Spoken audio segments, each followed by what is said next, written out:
Let's talk about how to be more engaging when you have opportunity to teach. Because teaching is not just an intellectual exercise. It's not just about the content. If it was, people could read a book. Preaching is a relational exercise. You're connecting with people. So let's talk about a few ways to do that. Number one is be prepared. The better prepared you are, the more you can engage the audience. If you're stuck tied to your notes, or if you don't know what you're going to say next, you're going to stutter, you're going to stammer and pause, and that'll break your connection with people. So be prepared. And then secondly is relax. The better prepared you are, the more relaxed you can be. And if you relax, then people find that engaging. People don't sense a stiffness on your part. And if you think about it, really, you're sharing something that's important to you with people that you love. Why shouldn't you enjoy that experience with people that you care about? So relax. And the third thing is be conversational. Don't use some kind of preachy voice or some kind of put on style that's just not you. And think of yourself sitting across the coffee table in somebody's living room, just sharing your heart with them. Now, that doesn't mean you can't have a range of emotions, because you would have a range of emotions depending on the subject if you were having a conversation in the living room with somebody. But you want to just be conversational, be engaging by just kind of having a natural tone of voice and a natural way of sharing with people.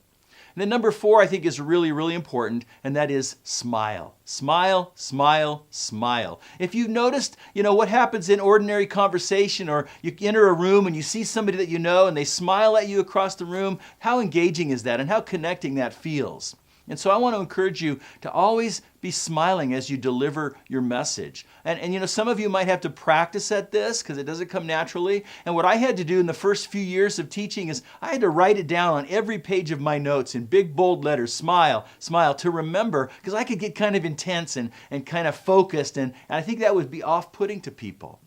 But you can smile even if you're talking about something challenging or something difficult like sin or judgment or some difficult convicting topic. I think it's still good to smile, because when you smile at those moments, it means that it sort of conveys that you're communicating this with kindness and with grace and compassion rather than judgmentally. And so I think a smile will always help.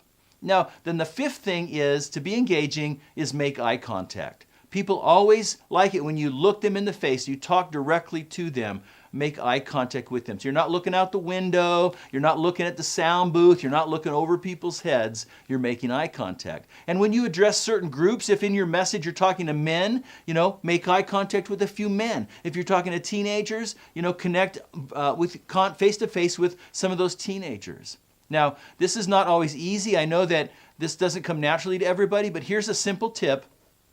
Find that person in the room who's the most engaged. There's always somebody who's super into it and is super just kind of hanging on every word. Find that person and speak to them. That's going to encourage you because you're going to get that immediate feedback, but it's also going to help you feel more and more comfortable with making eye contact. Now, don't stare at them the whole time. You're going to break away, but you can come back to them again. That's a great way to get more comfortable with making eye contact. And then the 6th principle for engaging, the 6th tip, is to connect with the whole room. Be deliberate about connecting with the people in the front and the people in the back. The people who are on your right, on your left, who are in the middle.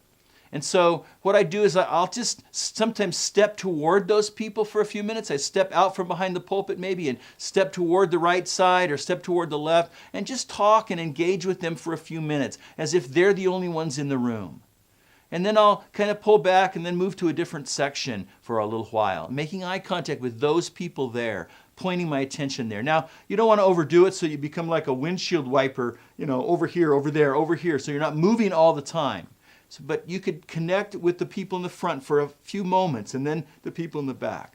But the point is that if you work at these things and you practice these simple tips, then it will really help you connect with, engage the people relationally that you're sharing God's truth with.